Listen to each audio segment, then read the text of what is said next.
If you've been wondering what are the best mid-century flooring choices for your mid-mod remodel, you're in luck. I'm going to start by telling you that the possibilities are many. There are a lot of best mid-century flooring choices you might consider, and a lot of different reasons why one is more the best choice for you and your home than others. And we'll talk about most of them today. But before we get into that, and so you don't miss this point, here's the TLDR of flooring in mid-century homes. You don't need luxury vinyl plank.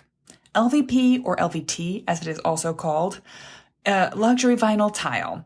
It's not particularly luxurious, and it's not tile, although I guess I can't argue that it's not plank. It's certainly vinyl, which means it's not great for you, your home, or the environment. Nor is it nearly as durable as it is marketed to be. More on that in a minute. But without further ado, let's get into the history and future of flooring in mid-century homes and what are the best mid-century flooring choices for your home.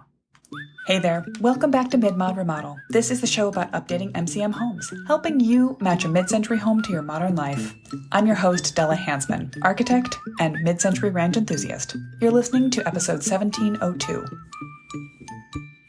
Quick heads up that today, and really this whole week, are the perfect opportunity to join us inside the Ready to Remodel program, if you've been thinking about it. Come on in, the water's fine. Particularly because a week from Saturday, April 27th to be specific, I'll be hosting one of my Layout Buster Challenge workshops, only for members of the Ready to Remodel program. Now, we do these workshops intermittently, a couple of times a year with the Mid-Mod Remod Squad often, and I have one scheduled for this group. But you can join us, even if you haven't been part of this Mid-Mod Remod Squad, if you join Ready to Remodel before Saturday. At these Layout Buster Challenge workshops, you get the benefit of the design thinking I do for my one-to-one master plan clients, and something that they don't. They don't get to watch me workshop their problem in real time. Ready to Remodel students bring their floor plans of the area that's been bugging them the most, along with any other ancillary evidence they've got. Photos, sketches, example projects they wish their house was more like, and we work the problem together. I put the floor plan on my tablet, switch on the screen share, and we talk about the pros and cons of various layouts, opportunities, down to the last crucial inch, and from the perspective of big flow throughout the house. At past layout challenges, we have solved snug kitchens, opened up better sightlines from favorite rooms to best views, placed skylights, carved out mudroom space from kitchens and garages, worked through several iterations of the perfect finished basement layout, and more.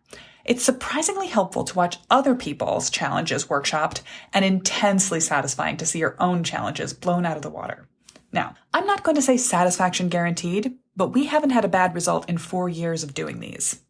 I know there will be more Layout Buster Challenge workshops in the future, but I myself have no idea when the next one is going to hit the calendar. So if you've been struggling with how to solve some small space or reimagine the whole floor plan layout of some part of your house, well, maybe now is the right time to give Ready to Remodel a try. Get all the other benefits of the program and let me workshop your floor plan for you a week from Saturday. Find out everything you need to know at midmod-midwest.com/ready. Now, of course, I always have a free and easy to get started with resource for you, and this week's best match for today's advice is definitely going to be my Mid-Century Ranch resource list.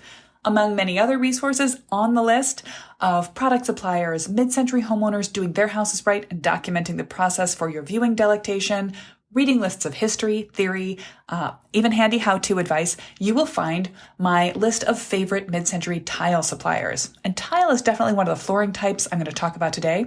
If you don't already own that, you want to grab it at midmod-midwest.com/resources. Now it's time for a history snippet. Today, let's talk about finding hardwood floors underneath your wall-to-wall carpet. Now, this is the new featured item of this season, the mid-century history snippet, and like last week, I'm going to be able to pair this week's snippet with today's topic, although no promises we'll keep doing that in the future. But I want to talk about this fun find. You might find real, original hardwood floors underneath wall-to-wall carpet in a mid-century home, particularly if you happen to be the owner of a mid-century home built before 1954 that has a basement or a crawl space below the main floor and wall-to-wall carpet. You might be in for a surprise. The odds in that case are pretty great that there is original 3/4 inch thick tongue and groove hardwood oak hiding underneath your carpet. And that flooring today is considered absolutely high end, but back in the day, it was absolutely builder grade standard. It was the default flooring for all parts of a mid-century house. anything that was over a basement or a crawl space other than a kitchen or a bathroom, which probably had sheet linoleum or sheet vinyl or sometimes tile. Wall-to-wall carpet did exist before this era, but it was all natural fiber, and it was considered to be extremely expensive, hard to take care of, high-end. But in 1954, the manufacturing industries that had been looking for ways to repurpose the kind of industrial supplies they had been turning out for World Wars II and the war machine and repurpose those into the American consumer economy realized that they could make nylon into a major consumer product. That's when they started to produce and started to heavily advertise wall-to-wall nylon carpeting. Today, wall-to-wall is considered kind of a cheap choice, or occasionally it's someone's preference. They like carpet underfoot, possibly because they grew up with that, and they don't care how hard it is to keep it dust-free. They just want to feel it between their toes. If this is you, no judgment. But it's not considered a standard high-end choice. It's considered, frankly, the sort of builder-grade economy of you just put down OSB subfloor and run some cheap, simple carpet over it and you're done. And it's a problem for the next homeowner to solve. But wall-to-wall carpet was considered the height of modern practicality and luxury when it was paired with your brand new household vacuum cleaner. Out with the broom and the floor polish and in with your Electrolux. After a few years of this universal popularity in new home builds with wall-to-wall carpet, builders started to realize that they didn't need to install hardwood floors underneath the carpet at all. And this also paired with them getting better and better at producing strong, engineered oriented strand board, OSB, which is usually used as a subfloor these days. There's no OSB in my 1952 mid-century ranch. The floor itself is 3/4 inch of 2¼ inch strip oak, and underneath it are diagonal subfloor boards that rest on top of the joists. And people often take me on a tour of their house as we're doing the field measure visit and show me the diagonal boards above their joists and wonder if that's an older form of flooring. No, that's the subfloor from a time before they had perfected these sort of mass manufactured 4-foot by 8-foot panels, both drywall and OSB, and some kinds of plywood just didn't exist before the World War II era, or at least not generally speaking. So anyway, if your house was built any later than 1954, your odds of finding hardwood under the carpet go down gradually and then to nothing. But it's always worth a peek. So find a corner where a loose pulled up bit of carpet won't be apparent and obnoxious, and pry up the carpet from the tack strip. See what's underneath there. Remember, if you do find hardwood down there and it looks kind of beat up, even if it has taken a real beating over the words with spills and grit, that 2¼ inch wide tongue and groove is also 3/4 of an inch thick. It is eminently refinishable, and it will be gloriously gorgeous when you do, so definitely reveal it. And if you just love the feeling of carpet underfoot more than wood, then go ahead and put back some great area rugs. You can have your cake and eat it too, with a flooring material that helps you define smaller spaces within rooms, can be picked up and deep cleaned with relative ease through the years, and you can change if you change your mind about it without having to do a whole house flooring transition. So, this has been your history snippet, and go check underneath your carpeting, early mid-century homeowners, and you, like me, might find that you got lucky in the lottery of vintage features. All right, before we dive into it, remember you can always find our show notes with links to the references I'm making, photos, and an outline of this conversation on my website at midmod-midwest.com/1702.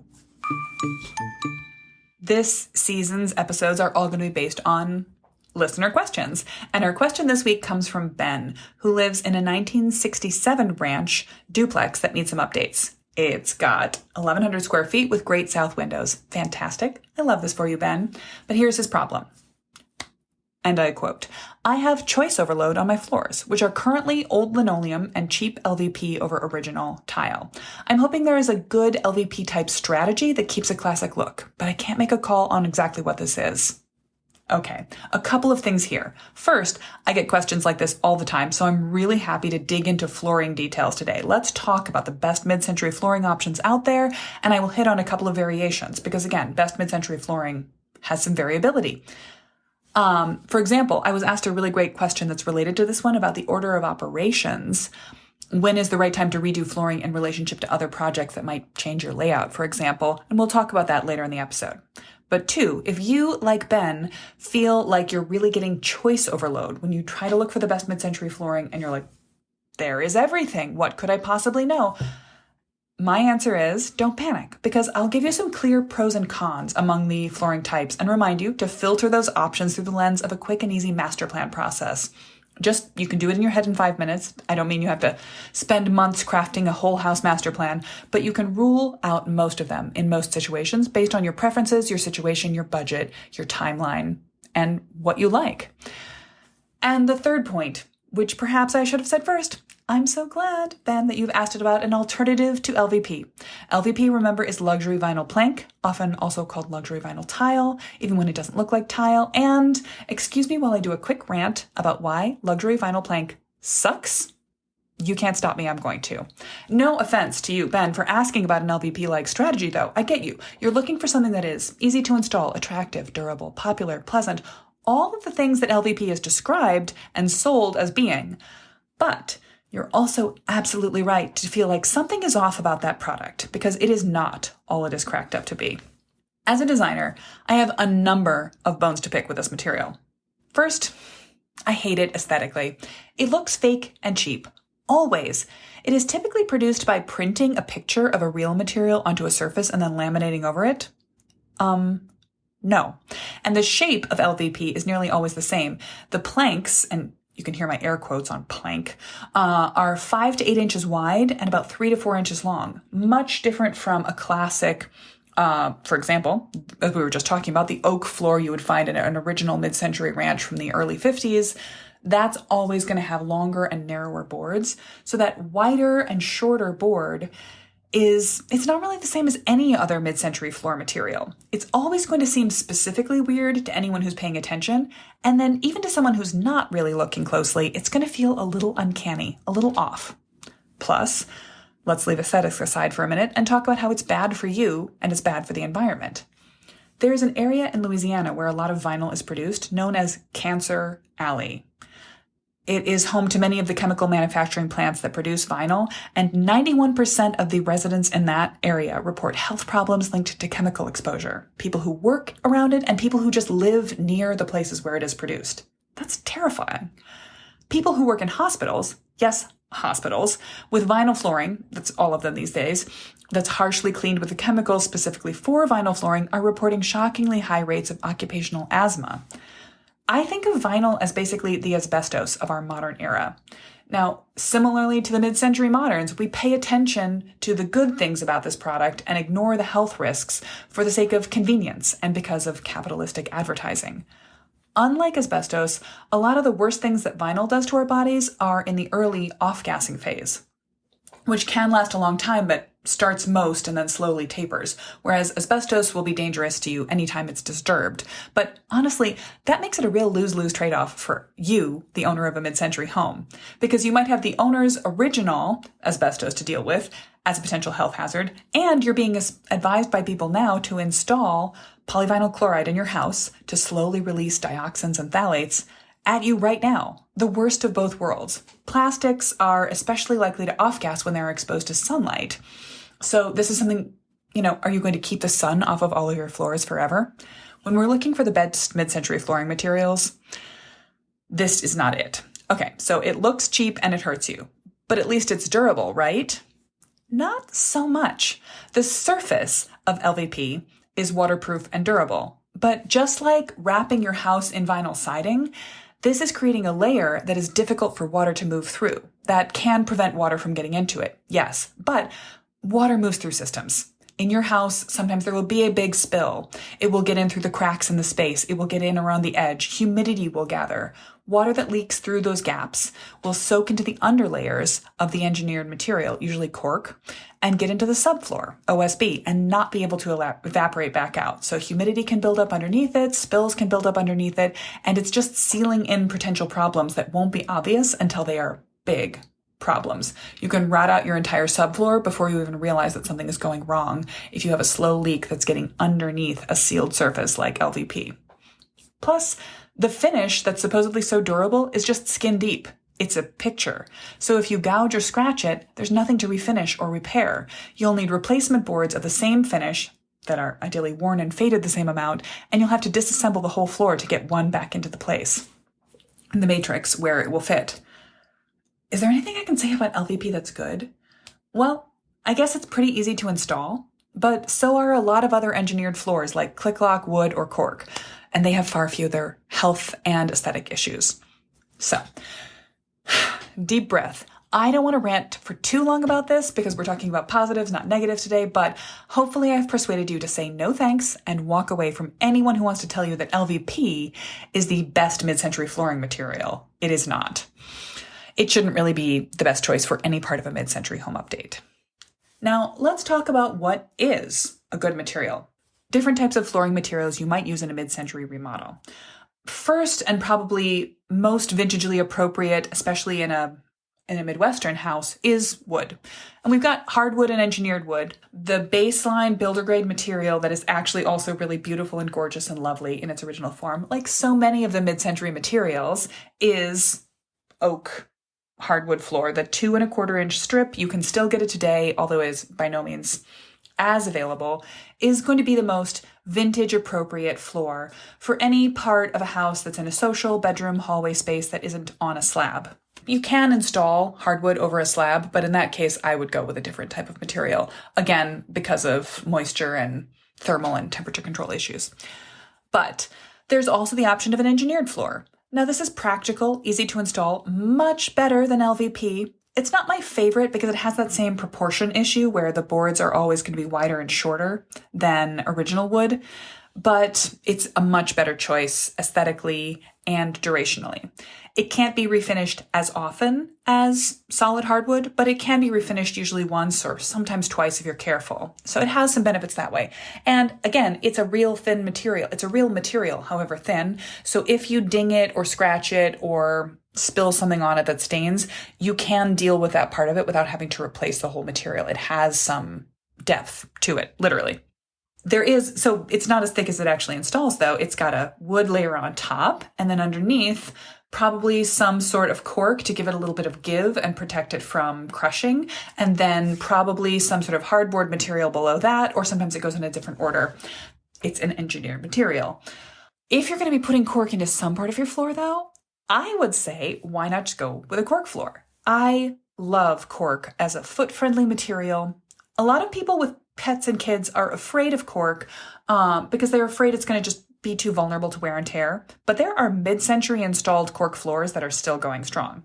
I think if you have pets and dogs with long nails, I wouldn't recommend it. I wouldn't guarantee that it will work for you. Of course, some level of hardware is going to happen, but I put cork in several spaces of my own house, and I have a Adobe Mix mutt who has long nails because she doesn't like to have them trimmed, and she runs around the house and in and out all day and has never managed to damage my floors.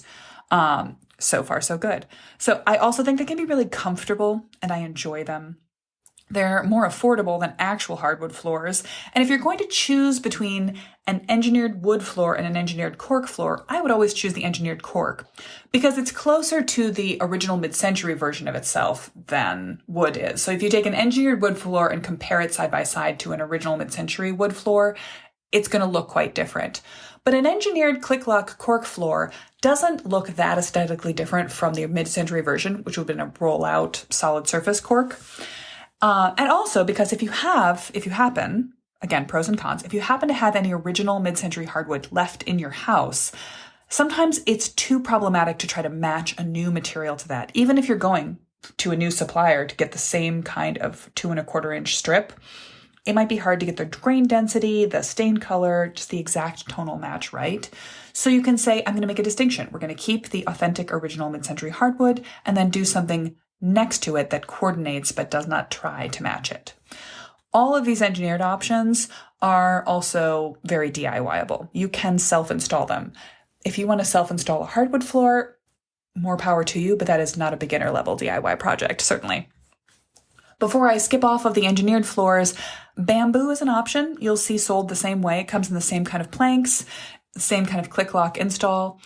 It's not my favorite for mid-century homes. I don't think it's the best mid-century flooring option, just partly from a color perspective, also from its pattern, its grain.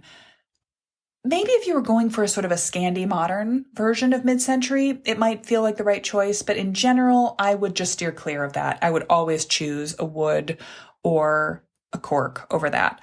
One more word on engineered floors is that I would also choose always a natural finish, a warm brown tone, rather than any of the colored options for those. I would not recommend I would not recommend the choice I made for myself within 6 months of moving into my house of a gray cork floor.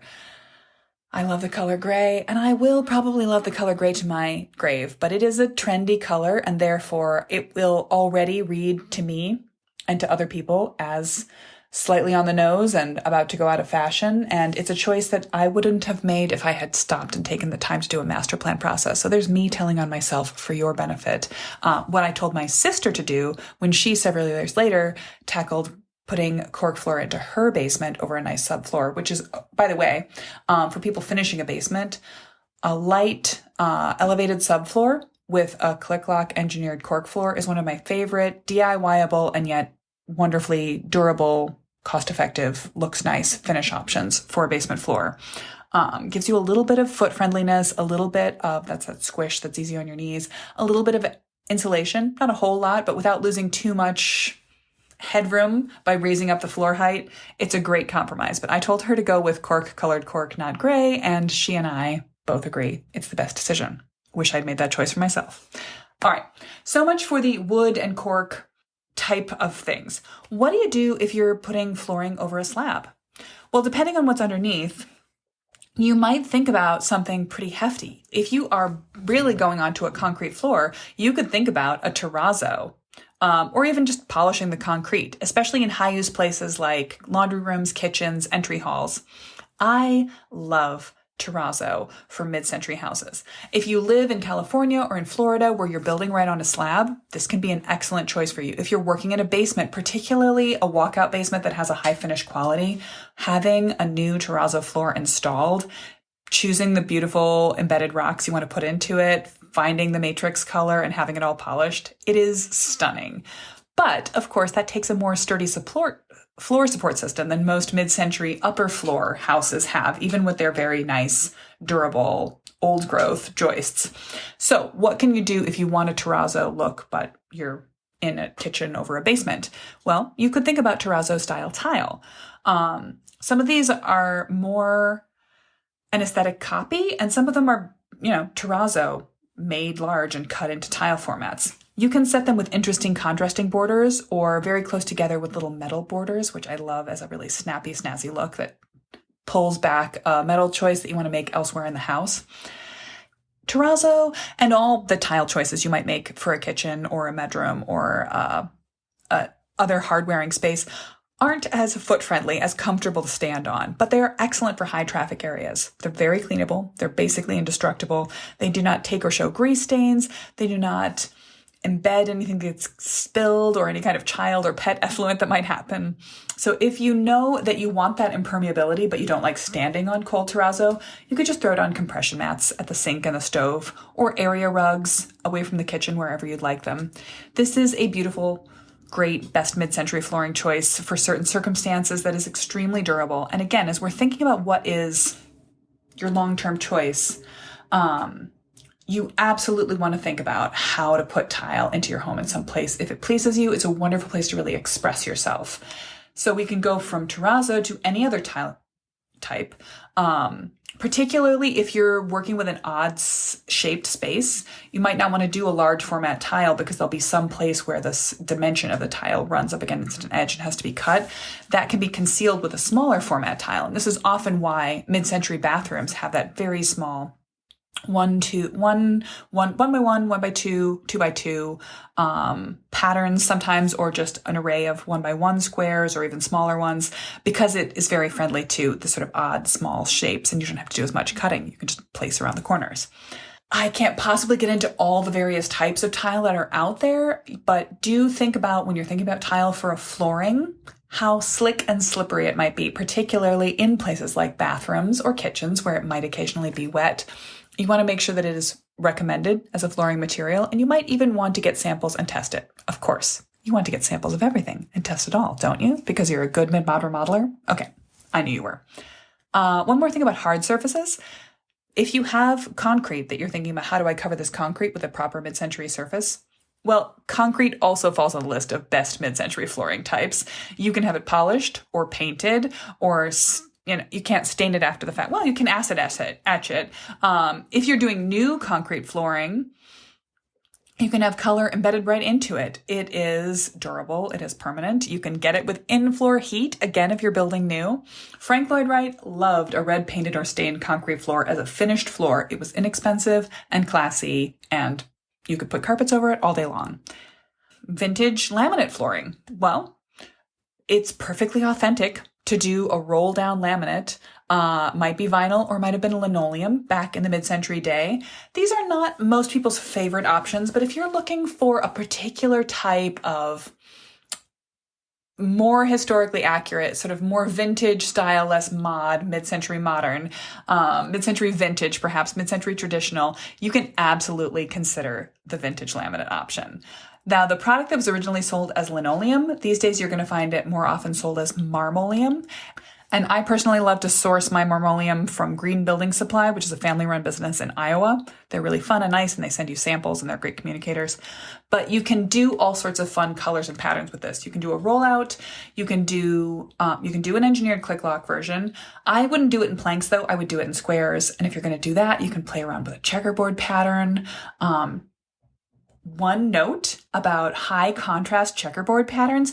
First off, that reads a little more 40s than it does 50s, 60s, or 70s. And second, for people who are trying to keep a floor clean, you might want to think about flooring color as part of your personal feelings about what looks clean. If you don't believe it's clean unless it's white and it looks white, then go for a light colored floor. But those might show more drips, drabs, and dirt over time, so you might want a darker tone color. But if you go with a high contrast, for example, a dark to light checkerboard, you might find that you've got sort of tracked in footprints on the dark and little drips and drops of things on the light, and it's just impossible for it ever to feel clean. Of course, everybody's tendency to clean is their own, but just bear in mind when you're considering the pros and cons of various flooring, the best mid-century flooring isn't going to work for you unless it is also going to meet your standards of how it looks when it's as clean as you feel like making it. But marmoleum is a favorite of mine. One fun thing to do too is to have a low contrast option where most of the floor is a field color and a few odd shaped places, not in any kind of pattern at all, are a contrasting color, just to highlight the 8x8 or the 12x12 square nature of the material. Show it off. And then there's carpet. Now, I am not a huge fan of wall-to-wall carpet. I grew up in a house that had wall-to-wall carpet, and I felt like no matter how much it was my job as a teenager to vacuum it, we never really got all the schmutz out of it. When I removed the wall-to-wall carpet from this house, I found the literal dust of ages underneath it. To me, it just feels like it's never really going to be clean. But it's comfortable. It's warm. Some people really like to have it underfoot. And if that's you, go for it. If you are really in love with carpet, I would highly recommend that instead you think about area rugs. They're easier to pick up, move around, size specifically for the room, use as a grouping to tie an area of furniture pieces together, make a smaller space feel actually larger. If you size them perfectly, and they're just much easier to clean. Plus, you can change your mind about them much more easily over time. So, one more thing that comes up regularly when people ask me about flooring options is the order of operations for changing the flooring. Do you need to lock in your layout before you can make any changes effectively to your flooring material? Now, this comes up a lot because many of my Ready to Remodel students, many of the people listening to this podcast, maybe you, and many even of my master plan clients are planning to do their work in phases. And some of the changes need to be made right now. Something is just too worn out to live with. This flooring is making you unhappy. But you also know you're going to be adding on a space. What does it mean to put new flooring in a kitchen when you're going to be adding a mudroom later and you want the flooring to go through consistently? What does it mean to put in flooring in a kitchen when you're going to change the layout of cabinets and counters around it later? What does it mean to remove walls or add them after you have made a flooring change? So in an ideal world, we would do everything in the right order, and that would be to change the layout of the space and then put in new flooring. We don't generally build walls on top of floors, although quick caveat on that. The flooring is almost one of the last things that happens in a well-ordered remodel. Everything else can be done, heavy things can be moved around, and we don't risk any damage to the flooring. We come around and do that last. However, sometimes that's just not the way your life works. And although typically flooring doesn't run under the walls, in certain mid-century homes, again, with that original hard plank hardwood, they were built in such a way that the wood floors ran completely across an open floor plan and the walls were built on top of it. I'm always delighted when we find this in a remodel where we need to sort of rearrange the bedroom allocation of space, because that means we can pick up and move closet walls, basically, and we don't need to worry about patching in around all the spaces. If the hardwood runs consistently right underneath all those fussy little walls, we can take them out, we can refinish the floor, and we can rearrange the space between the bedrooms. That's rare, and it's probably not what's going on in the case we're thinking about. Ideally, though, if you want to change the layout, you don't necessarily need to build the new walls you're going to. You can think about certain types of material for flooring that can have walls put over them, but you do want to remove any walls that are going to come out before you put in new, finish, high-end flooring you're going to love. Even if you don't do the rest of the stuff, even if you leave the rest of it a little bit unfinished, get the flooring to run consistently everywhere it will eventually be. You can also think about more like temporary solutions. You can easily connect from an existing space into an addition if you have planned ahead and you've gotten all of the material you're going to need. This is where you want big overages. While normally I always recommend for a 10% overage in a flooring material, if you're planning to transition from one space into another and do the other part later, get 20% overage of the entire square footage just to be safe. You might also think about what are temporary short-term choices. If you can just eke out living along with the flooring you've got a little bit longer. And if you think about the timelines of the time you need to live with a temporary space, you might do something like paint over whatever the existing flooring material is because you're planning to change it in 5 years. And it can probably take that wear and tear and feel fresher and cleaner and more you now in the immediate meantime. And then you can go back and do more to it later. One slightly kooky example from my own family of enthusiastic DIYers is that my little sister and her husband went through several layers of DIY improving their back of house addition that had been put on in the 1970s. They took up the previous floor and got an engineered floor that they wanted to put down over it. So they cut all the pieces to length, put it into the space, and lived with it for a while, even though they knew they weren't done with the work and they actually wanted to take the flooring up and do a little bit of plumbing underneath to install laundry in that area later. But they got it all installed and lived with it for that year so that they didn't have to live with an unfinished floor during that whole time. And then because it was an engineered floor, they simply unclicked all the click locks and stacked them in an organized manner so that they were set up, they were still all cut to length, and then did the plumbing they needed to do and put the floor back down. Then they trimmed around all of it so it was actually locked into place when they were done. This is the kind of thing you can do with a floating floor. It's not designed to ever really be secured down. It's not glued into place. It's not nailed into place. So technically speaking, it was possible. Basically, if you need to think about order of operations, think about your life, how DIY the project is going to be, how much you can stand the materials you have now, and try to take the long view. The more you can see down to what your ultimate plan is, the more you can master plan, the better off you will be. Okay, so let's recap and wrap off.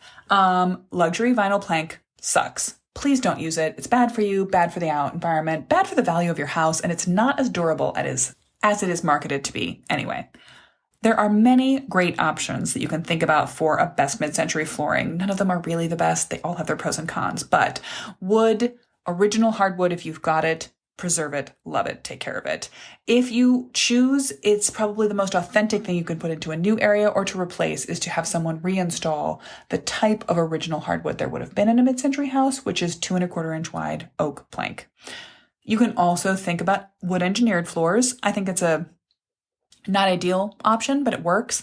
And then there's cork, which is by far my preference of the engineered floor options. Bamboo, I don't really recommend for a mid-century house.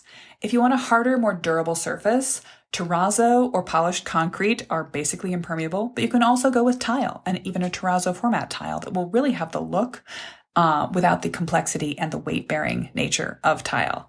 And then, of course, I'm a big fan of vintage laminate. Marmoleum floors can be really fun, practical, and cost-effective. And they just have a timeless quality, particularly if you choose the right color. And they can be a place to express some fun with color. Carpet, not my favorite, but you do you. If you really, really love wall-to-wall carpet, you can go ahead and do it and leave your flooring replacement for the next person when you move out of the house and they want something fresh. I'm going to leave you with a pep talk that relates to this question. I have spent a lot of time using the phrase best mid-century flooring, partly because I think it's going to help people find this episode through SEO, but also because it is what people ask about. It's what you are probably looking for. What is the best mid-century flooring for your house? And my answer to you, to my clients, to my students in Ready to Remodel, to everybody who asks me this is, it depends. When I use the phrase, it depends, which comes up, what's the best kitchen flooring? What's the best bathroom layout? What's the best roof line? What's the best type of kitchen stove? Well, it depends. And when I answer this way, I'm not hedging or hesitating. I do have opinions and experience on all of these matters. Oh, and strong personal preferences of my own. You won't find any designer who doesn't have an instinctive knee-jerk preference response to any of these questions. But while people generally say, what's the best mid-century flooring? What they actually mean to ask is, what's the best mid-century flooring for me and for my house? And that's where it really does depend. I need more information before I can answer. The best mid-century flooring depends on your taste, the size of your pets, the age of your kids, if any, your knee health, even your tendency to be a little bit of a butterfingers. How often are you going to drop plates on the kitchen floor? It's a real question. The short version of my answer is that there are some great options that provide for a really indestructible floor, one that's easy to maintain and will last forever. And if that's what you're looking for, I recommend tile, particularly terrazzo tile that's smooth underfoot, easy to keep clean, and hides a little bit of dirt. No dropped item will dent that floor, and no pet nail will ever ding it up. No amount of spilled water will be a problem. Then there are also options that provide for a little more bounce. In that case, I love to recommend a marmoleum or even a cork floor. Yes, cork is actually great in some kitchens. That kind of floor will give you forgiveness if you drop a mug. It's more comfortable to stand on all afternoon in bare feet. These are both good options, but they aren't the right answer for everyone universally because it depends. So your pep talk for today, the thing I want you to take with you is that there is not a best mid-century flooring universally, but there is a best choice for you, and that's going to depend on what's already going on in your house, what your family style, size, type, preferences are, and what you like the look of. Then you're going to workshop from that. It will narrow it down, but you'll still have a couple of options to choose from. You will look at pricing. You will look at sourcing. You will look at environmental friendliness. You'll weigh how it works with the other choices you're making in the house. And eventually you'll come down to one of several options that's going to work best and go with the one that's the most practical, cost effective, and makes you smile the most. That is taking yourself through the master plan method in mini format. And it works every time to answer these kind of option heavy, everything on the internet exists questions, and is so much more effective than just Googling for best mid-century flooring or best fill in the blank about your house. So I hope I've gotten you a little bit closer to finding the best mid-century flooring options for yourself. If you want to hit any of the references for this episode, if you're looking for the place to join Ready to Remodel quickly before the Layout Challenge Buster Workshop, if you want that free resources list, or you want to see some pictures of flooring, go check out the show notes page at midmod-midwest.com/1702. Meanwhile, next week on the podcast, I'm going to be bringing in a special guest to help me answer the question of what is the best, yes, the best, landscaping you can do for a mid-century house. And I have my own opinions about this, but as a person who has only recently graduated to keeping 5 houseplants alive, I'm not the best person to tell you the answer. So I'm bringing in a friend who will really have some expertise to bring to bear on the topic of mid-century landscaping. See you for that next week. And in the meantime, have some fun narrowing down the options from everything to what's going to work well with your existing house, your lifestyle, and your preferences. Okay, catch you next week.